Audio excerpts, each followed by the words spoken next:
Right, this is a quick walk around appraisal for a Honda CR-V 2-litre EX automatic. Car's covered literally just over 60,000 miles now, 57 plates as you can see.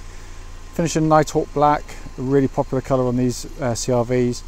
And as you can see here, it's been fitted with some lovely options. I mean, these probably total over £5,000 actually, when we add them all up. But it's got the full dynamic body aero pack, which is very sought after. Realistically, that is the front and rear bumpers and the rear spoiler that's fitted to the car. This one's also fitted with these beautiful 19-inch 5-spoke Honda alloys and a set of side steps as well. So a really grand looking car. But I'm going to go around the car for you. It's in lovely condition. Lenses on the front, all of them absolutely fine. There's no cracks, damage, condensation or otherwise. And there you can see the bumper treatment, so a deeper front bumper on the car with these sort of extra venting round by the fog light there, which that will show you what the dynamic pack's all about. The bonnet is in very good conditions, hardly a stone chip on it. Likewise, front bumper is really good. Not to say there isn't any marks in the car, there's got to be somewhere, but they are very few and far between, sort of real luster to it. Front wing, absolutely clean as a whistle. Front alloy, really good. I mean, these are one of the best sets I've seen in a long time. Front tyre, Hankook, very good tread on it as well. See there, side steps, wing mirror housing all good and repeater, but the panel work's absolutely beautiful. Again, another rear Hankook tyre with loads of tread and alloy in absolutely stunning condition. This is one of the best angles for the car. In fact, before I do that, let's just pop down here, just show you how clean and crisp that panel work actually is. It's absolutely super. If I come back here, you get a really good look at the car. Deeper rear bumper as part of the kit and the rear spoiler as well. Coming to the back of the car now, again, all in absolutely super condition. Engine's running. It's a coolish morning, so you can see condensation coming from the exhaust. That's absolutely normal. Coming to the near side of the vehicle, again, really clean and crisp. Panel work absolutely superb. Again, another Hankook tyre, tons of tread and rear alloy in absolutely stunning condition. But so all the panel work is as clean as I've seen in one of these cars. It's a really beautiful looking car. And then final Hankook tyre just to finish off the set, and a clicky knee. And alloy, absolutely beautiful. So we're looking at a car externally, one of the very nicest you'll see with this kind of age and mileage on the vehicle. So coming to the back of the car now, I just want to quickly show you before I remove them. We've got the full complement, so we've got the tonneau cover at the top here, which obviously just pull that, it drops down. You've got this middle shelf, which is handy for some people. I don't find it particularly useful, but it's there and it's intact. And then the main boot area. Worth pointing out, if you see the shaping here of this middle shelf, it's exactly the same as the shaping down here, this recess which Honda have built in. That means basically you can take this shelf out and pop it into the lower section, which I'll do in a second, and it frees up the boot space. So looking in the boot now, this is with the seats in their furthest back position, so this is actually the smallest the boot will actually be, which is absolutely cavernous. And here we see it with the seats folded. They just flip and fold. It takes literally 2 seconds to fold them up like that, and then you can see you've got this absolutely massive area with the seats folded. As I said, that's with the shelf there, put down flat as well. Right, so coming to the back of the car now, show the offside rear door card. These are the seats back up in situ, but the leather work in here is in lovely condition. It really is. Absolutely tons and tons of leg room as well. They really have. Worth pointing out a couple of things. These little tabs up here means you can put these up at different angles, which is doing it with one hand is not always easy. Such a clever little design. And also underneath the seats here, there's actually a bar there, and you can actually bring the seats forward a good 5-6 inches or so to extend the actual boot area of the car. So coming to the front of the car, driver's door card here, all generally very good. The only wear on them, very common indeed. On the handle there, I don't really see, just a little bit of paint lifted where people are grabbing on, usually with sort of rings or something, but it is minor and I'm really nitpicking. Sill area is all really good. Car benefits from a full set of Honda mats. Driver seats in very, very good condition. All the leatherwork's in lovely condition. Bolsters on the side here is really good. That leather is designed to crumple up, so as your hip goes in and out, it squishes it down, but the leatherwork, as you can see, if I just pull it tight, is all absolutely fine. Coming across the middle here, obviously centre storage area, loads of space in the car, and passenger seat, absolutely superb. If I look up, it's a lovely big glass panoramic roof. So on dull days like today, you can have it open, really brightens up the interior of the car. Bright sunny days, if we ever get one, you can close it over so it doesn't burn your head. All working absolutely beautifully. So inside the car now, engine's running as it has been all the way through the video. But the car's in really lovely condition. There's only minor marks on the car, which you're going to get with the car, you know, we're looking at now nearly sort of 8-9 years old. So I'm just going to close the panoramic roof so it doesn't reflect off the screen too badly. So we've got sat nav working absolutely perfectly. And so if I pop that into reverse there, you end up with a nice crystal clear rear parking camera on there as well. Coming down further, dual zone climate control works absolutely beautifully, pumps out really lovely cool air. Obviously it's up nice and warm now because it's a bit of a chilly morning. And automatic gearbox lever there. Coming down to the centre console, heated seats both sides, so if I just press those buttons, they all work absolutely beautifully. Owner's manual pack for the car. You've got the original owner's manual plus the sat nav manual for the vehicle as well. So I come back to the sat nav screen, just press a button there, and then you've got access to your CD player behind it as well. So that's it, all in full working order. Coming across, steering wheel of the vehicle multifunction, so you've got audio controls top left, cruise control top right, and hands-free functions if compatible down on the bottom left there. Auto lights and auto wipers, and if I pan into the dashboard there, 60,709 miles, no warning lights on the car with the engine running, just the low fuel light there that you can see. Finally, obviously electric rear mirror controls, power folding mirrors, all working exactly as they should. But all in all, a car that's in really lovely condition, drives absolutely beautifully, it really does. They're fantastic cars. What should follow now should be a short road test of this very car. This is a video for a Honda CR-V. This is a 2-litre EX automatic. Car is registered LY57SCX. And mileage at the start of this brief road test is 60,662 miles. We're now selling to customers from all over Europe and the whole of the UK, and this is the reason basically why we do the road test videos. We want people to see them in operation prior to coming to see us. That way if there's any issues or anything I can report back in the car, I can do so before people obviously invest the time, energy and money to come and see us. The road tests are done on country roads, the same as any prospective buyer will be doing themselves when they come to see us, so it should be wholly representative of what you should experience yourself. Starting with the engine of the car, obviously a Honda 2-litre VTEC engine, very good engines. This is obviously done hardly any miles, so you'd expect it to be good, and it doesn't disappoint. It's got a cam chain, no cam belt, so no big services looming. Quite often you'll buy a car with 50-60,000 miles on the clock, only to be faced with a sort of 500 quid bill for a cam belt change. But that doesn't apply to these engines. The chains last as long as they last, which generally speaking is about the life of the engine, so you know, an awfully long time.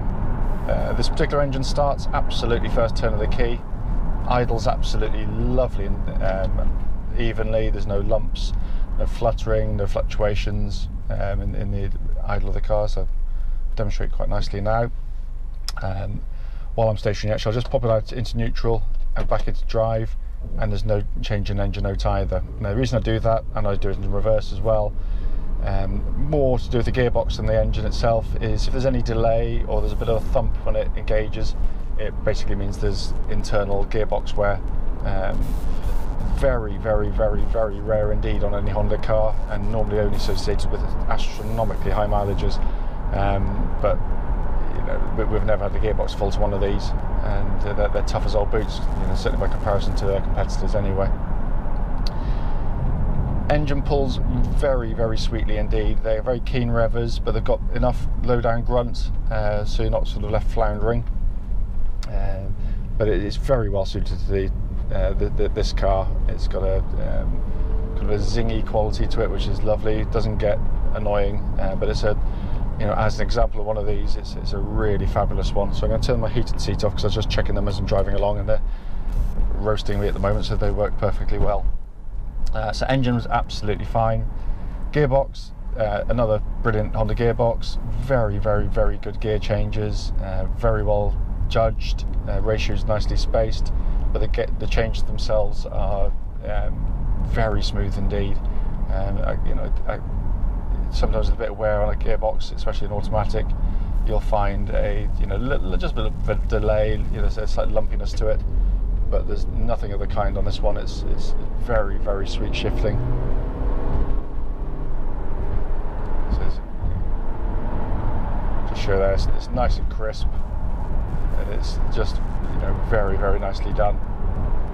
So engine and gearbox, absolutely spot on. There's no warning lights on the dashboard apart from low fuel relating to anything on the car at all. So it's all in very fine fettle.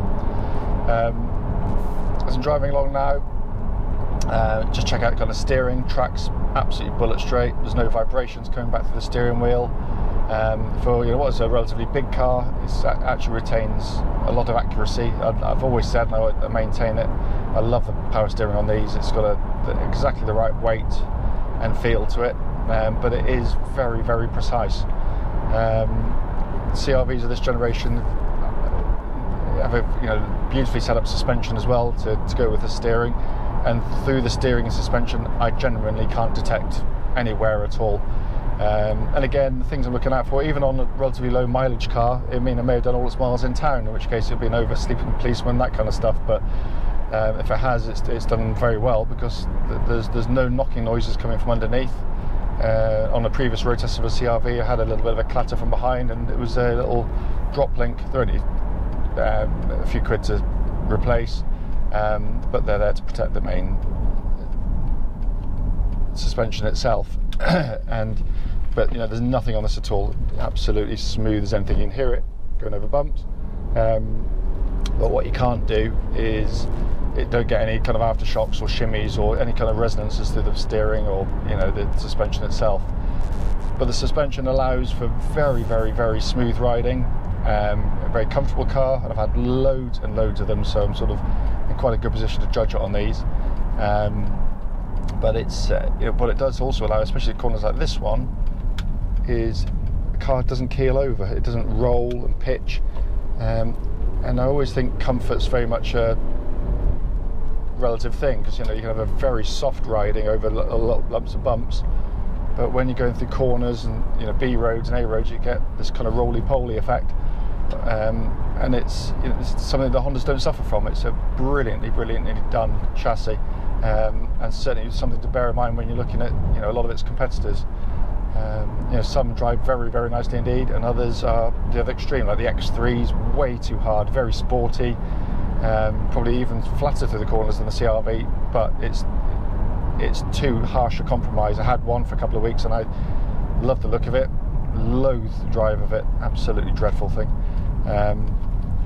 But this strikes a very, very good balance. But the purpose of this road test is to establish if there's anything wrong, and I can't find anything on the suspension or steering of the car at all.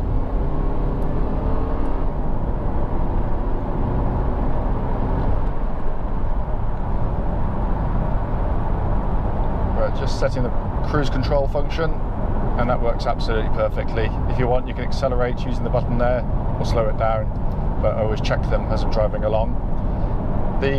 Also worth pointing out, as I'm driving at speed, legal limit now, I'm just listening out for kind of wind noises that shouldn't be there, and kind of annoying wind whistles and hisses that you sometimes get if a seal's been skagged or damaged or something, but all very nice and subdued and quiet in here. I'm just going to give the brakes a little bit of a shove in a second. If you hear clattering, it's probably the price board going flying forward, so bear with me. Yeah, no, it's a nice solid pedal actually. It's the reason I do it, especially on the autos, but you know, on any car it's relevant. You know, sometimes you get a kind of a pulsing brake pedal where you might have a slightly distorted brake disc, or those horrible vibrations you get, but there's none at all. It's a nice solid pedal on the car. And obviously it's all checked anyway, as a matter of course, when it goes to our workshops, but it's nice to know it's all fine and in good order. Honda CR-V run what's called intelligent four-wheel drive, or referred to as intelligent four-wheel drive. It used to be called real-time all-wheel drive. Big badge used to shove on the back of a little Honda shuttle years ago. Incredibly reliable, very well proven. We've sold probably thousands of cars now with this system. It never had an issue or fault.